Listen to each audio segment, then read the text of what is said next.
O ayan nga na, tayo advice ng doktor. Tayo sumagap ng sariwang hangin, kaya tayo nagpunta dito sa pinakamalapit na beach sa akin sa bahay, ang Belmar Beach. Samahan nyo ako na.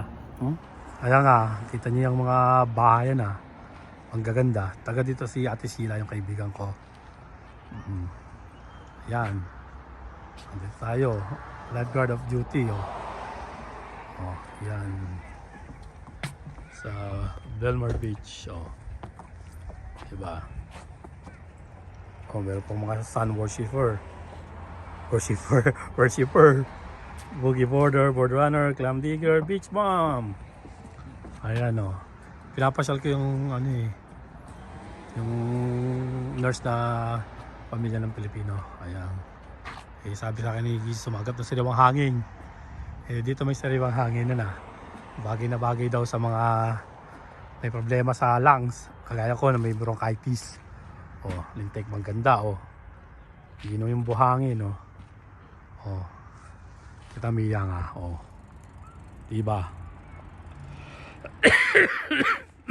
Ayan. Titignan ng mga tao pag naubo ako.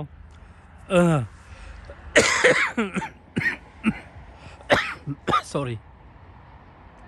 Ayan, may restaurant doon. Ang ganda. Palaruan pana. Hindi ko nakasama yung mga aso. Sayang. Kasi iniisip ko bang lamig. Tara, tayo lumapitan Yung problema papasukin ng buhangin tong sapatos. Lintik, nakaka-irita pa man din yun may buhangin sa loob ng sapatos.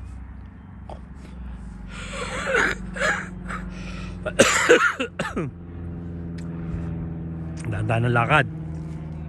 Sobrang lambot ng buhangin parang Boracay.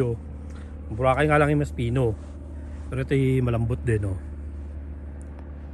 Ayan ang ganda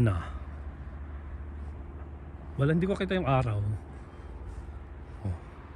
Hindi ko tuloy alam saan nalubogan. Ayan, bandaming galetas o sigal. Ay, sayang may aso. Nakakawala lang. Tara, labapit tayo sa Pampang. Yan, malapit na tayo. Ayun nga, may sigal. Ayan nga, nag-iisang sigal Tambi ba yan? Maganda na. Ayan ang korehidor. Diba?